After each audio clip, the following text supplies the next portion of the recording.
সকলোকে মোৰ নমস্কাৰ। আজি অসম চৰকাৰৰ পৰা নিযুত মইনা আৰু নিযুত বাবু আঁচনিৰ এপ্লিকেশ্যন ফৰ্মবোৰ বিতৰণ কাৰ্যসূচী আছিলে। আমাৰ 12:30 PM এই প্ৰগ্ৰামটো আৰম্ভ হ'ল। মাননীয় মুখ্যমন্ত্ৰীয়ে চেণ্ট্ৰেল প্ৰগ্ৰামটো গুৱাহাটীত কৰিলে, যোনটো আমি ইয়াতে লাইভ টেলিকাষ্টটো পালোঁ আৰু ইয়াতে তাৰপিছত কাৰ্যসূচীটো কৰা হ'ল।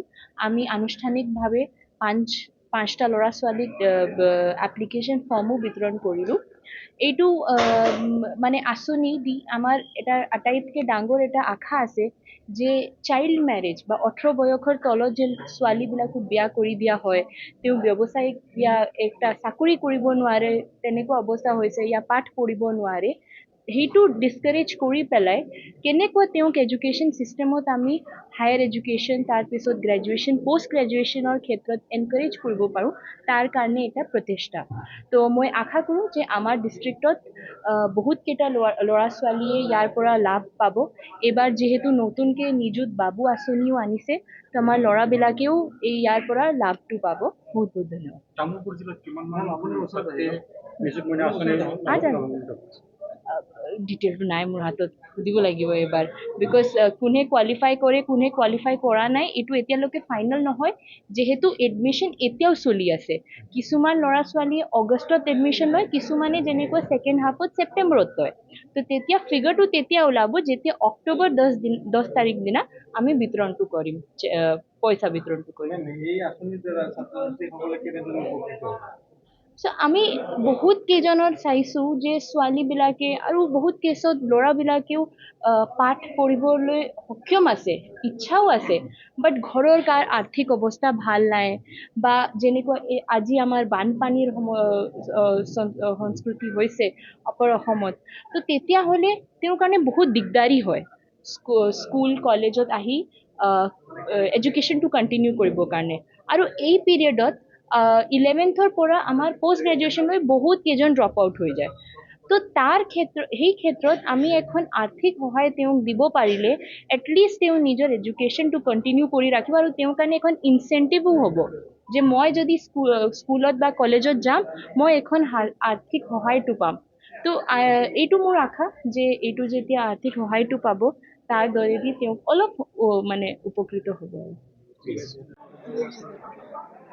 আজি নিযুত মইনাৰ যেনেকৈ আবেদনৰ প্ৰপত্ৰ আনুষ্ঠানিকভাৱে আমাৰ গড়েশ্বৰ মহাবিদ্যালয়ত বিতৰণ কৰা হৈছে। কেৱল গড়েশ্বৰ মহাবিদ্যালয়তে নহয়, অসমৰ গোটেইকেইখন মহাবিদ্যালয়তে আজি এই অনুষ্ঠানটো হৈছে। গুৱাহাটীৰ পৰা মুখ্যমন্ত্ৰী ডক্টৰ হিমন্ত বিশ্ব শৰ্মা ডাঙৰীয়াই এই কাৰ্যসূচীটোৰ শুভ উদ্বোধনী কৰিছে, আৰু খুব এটা সুন্দৰ পদক্ষেপ মুখ্যমন্ত্ৰী মহোদয়ৰ, যাতে আমাৰ ল'ৰা ছোৱালীসকলে পঢ়াত যাতে কোনো ধৰণৰ বাধা নাপায়।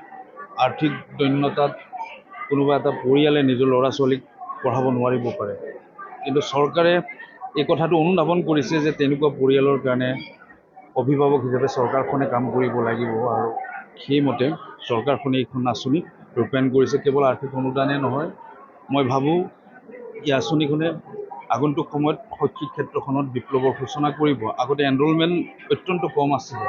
মই আমাৰ প্ৰিন্সিপাল বাইদেউৰ লগত কথা পাতি গম পালোঁ যে এতিয়া এনৰলমেণ্ট বাঢ়িছে, আৰু ষ্টুডেণ্টৰ যিটো নেকি এটেণ্ডেঞ্চ, ৰেগুলাৰ এটেণ্ডেঞ্চ, এইবিলাক বাঢ়িছে, আৰু ড্ৰপ আউটৰ সংখ্যা কমিছে।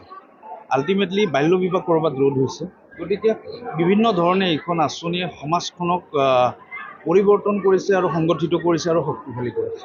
গতিকে মই ভাবোঁ যে এইখন আঁচনিৰ মাধ্যমেৰে আমাৰ অঞ্চলৰ যিসকল ল'ৰা ছোৱালী, বাবু আঁচনিয়েই হওক বা নিযুত মইনা আঁচনিয়েই হওক, আমাৰ পঢ়িব বিচৰা হেঁপাহ থকা, পঢ়াৰ ইচ্ছা থকা, কিবা এটা হোৱাৰ ইচ্ছা থকা প্ৰতিভাৱান মেধাসম্পন্ন ল'ৰা ছোৱালীবিলাকৰ কাৰণে অত্যন্ত সহায়ক হ'ব। গড়েশ্বৰ বিধানসভা সমষ্টিত আমাৰ প্ৰথমে উচ্চতৰ মাধ্যমিক, আমাৰ স্নাতক আৰু স্নাতকোত্তৰটো আমাৰ শিক্ষাৰ্থী ইয়াত নাই, গতিকে আমাৰ হাই ছেকেণ্ডাৰী আৰু ডিগ্ৰীৰ ষ্টুডেণ্টবিলাকে এই আঁচনিটোৰ সুবিধা পাব, ছোৱালীসকল। মই